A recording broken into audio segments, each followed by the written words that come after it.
Hello, welcome to Skull RPG Podcast. My name's Dwight Skull. My name's Jacob Skull. And today we're going to teach you how to tell your story. So in the last couple episodes, we've mentioned several genres, but we've never really done a full-blown different types of genres and like a brief one or a sentence to explanation of them, so we should probably do that. Yeah, I honestly don't think we have. So in our GMing 101, let's talk about genres. Well, what is a genre? Well, a genre lets you know whether or not you really like the romance section in the bookstore versus the true crime section of the bookstore versus the self-help section or the teenage fantasy or the full-blown sci-fi, right? And of course, genres mix and match, where you have a thriller, but you could have military thriller versus true crime thriller versus drama thriller versus romantic thriller. Yep. So let's just say that genre is a really hard thing to nail down, but it's really helpful when you're telling your story in your gaming campaign or looking for pre-mades to figure out what kind of genre you want to be in.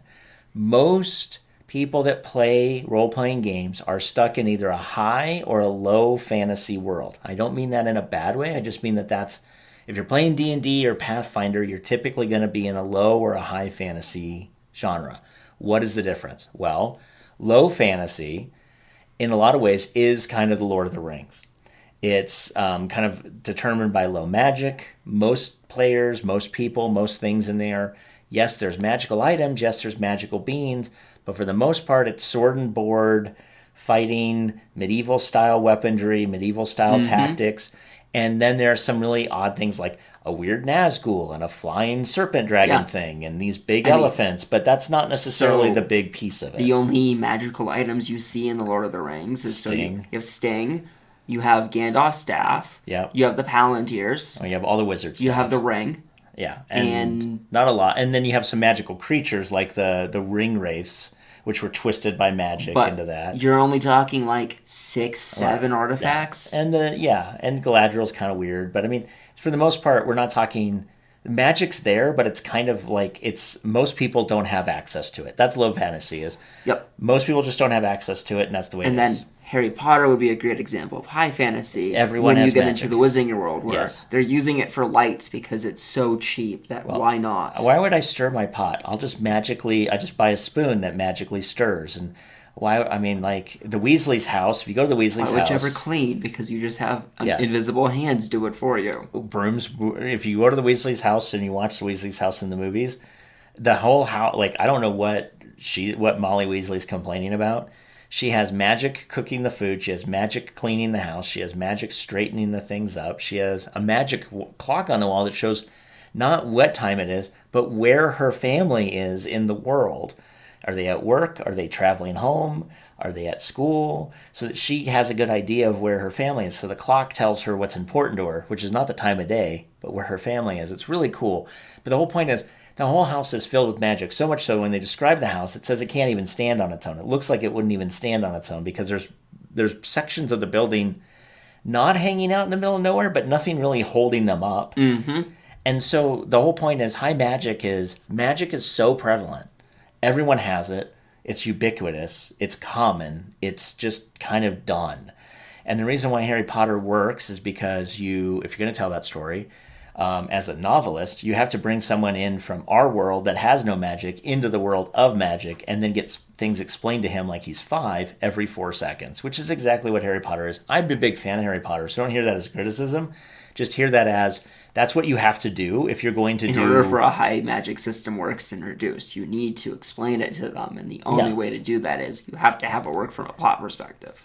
Yeah. Now, of course, if you're going to play a high magic game, and this could be done in a different way, not in terms of magic, but think about a hero game, right? Mm-hmm. So you go into the world of Marvel or DC Comics, okay? I don't care which one you prefer. You go in the world of Marvel or DC Comics, and it's just assumed that some people in the world have abilities. It doesn't matter how they got them, born with them, freak medical accidents, who cares? They have these really cool powers. And when you're engrossed in the world of people with powers, then everybody around you has powers, except for Batman and Iron Man. They have Their power is money. Their power is billionaires. The best power. But the point is, and they're both arrogant. Anyway, point aside, the thing is, everyone around them has powers, and they know it, and it's not a big deal. It's just the way the world is. So that's kind of, in that world, being in the Avengers group or in the Justice League is a high magic, a high fantasy system. It's not magic, it's powers, but it's the same idea. Mm-hmm. So most people in D&D are kind of playing in a, it depends on the DM.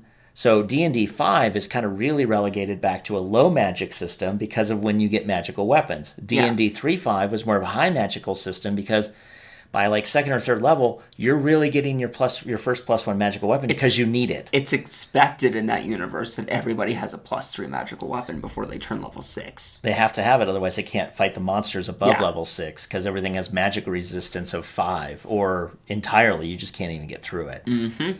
It's not a big deal. It's just something to keep in mind. So we've already spent 5 minutes talking about high and low fantasy, but I think it's important because that's what you're used to. Now let's move on. Science fiction is pretty much your Star Wars, Star Trek, Firefly, Babylon 5. Yep. Oh my God, so many different things we can name. Takes your fantasy. And it moves it to the future. So your power is tech. Yep. You strip the magic and gain tech. Unless you have Shadowrun or something like that, where you have both. A world where both have been introduced and are constantly in balance. Final Fantasy is that way too, because you have steampunk with magic too. Steampunk magic, yeah, okay, fine, whatever. It's not my bag, but if it's your bag, then it's your bag. It's fine. So sci-fi is easy, but under sci-fi, you can, and all these, you can do things. Sci-fi has the thing of being a space drama. So Babylon 5 is like the UN in space. Mm-hmm. Star Trek is kind of it's not a soap opera because people get really angry at me, but you really are more invested in the crew and the lives of the crew, specifically in the Next Generation, which is why I think some people like the original series better. But in the Next Generation, it's more of like, what are the relationships like? Oh, and we're in space. And so there you go. So you can mix and match genres, obviously. The next one I want to talk about is Western. So you can play out any of the Western movies. You play out Tombstone, you can play out, any of the John Wayne stuff. It doesn't really matter what you do. It has a very set piece. You can combine Western with sci-fi, which is what was done in The Mandalorian and also done in Firefly. Mm-hmm. Now, teaser, I don't like Westerns, but I like Western space sci-fi. It's just weird. I'm that way. There's some genres that go together hand in hand. There's some that are a little bit more conflicting, but you can still make them work. Exactly. And if some of you are like, I watched The Mandalorian, how is that a Western? Well, if you look at the tropes that are in Westerns, and you look at some of the first season of Mandalorian specifically, you'll see very specific tropes, but instead of being done on a stagecoach, they're done with futuristic, speeders and stuff like that. It's the exact same concepts, though. Okay. So that's sci-fi and Western. And then you could also look at horror. We talked about horror. So horror's got a ton of genres as well. You got your slasher films, which is just bloody as all. So you're offing NPCs left and right in a slasher. Yes. You have you want to say something? Horror is supposed to get under your skin in some way, shape, or form. Whether that's physical, like the gore, whether it's psychological, like your cosmic, so that's like your H.P. Lovecraft, anything that makes you disturbed at a fundamental... Well, like The Ring or The Nun or some of these other things, you kind of have the psychological aspect of this thing should be safe, but it's not safe. Yes. Like those are the main two horror that anybody's going to use. And then you have thriller horror. And thriller then you have, would be used as well. And then you even have comedic horror, which is like the Scream series, but Scream's very slasher with some comedic elements because they're making fun of their own genre. Okay, there you go. Then you have a mystery genre, which can be done like a Scooby-Doo mystery, so it has an element of comedy or campiness to it. Or it could Sherlock. Sherlock Holmes. You could run actually with Sherlock Holmes specifically like in that time period. We've done a lot of like mixing elements into finding out who Jack the Ripper was. Yep. Which is that same sort of Sherlockian time and place. Which ties together with alt history. Alternate history, which is another genre where you could do which is what everyone does. It's overdone in my opinion, but it's like, what if Hitler was never born? What if the Germans won World War II? What if? It's always World War II. I would suggest being a little bit more, I don't know. Creative? Creative would be great. And play a different type of game. But, if you are a World War II buff and everybody you know is a World War II buff, then, you have fun doing World War II. Just don't invite me.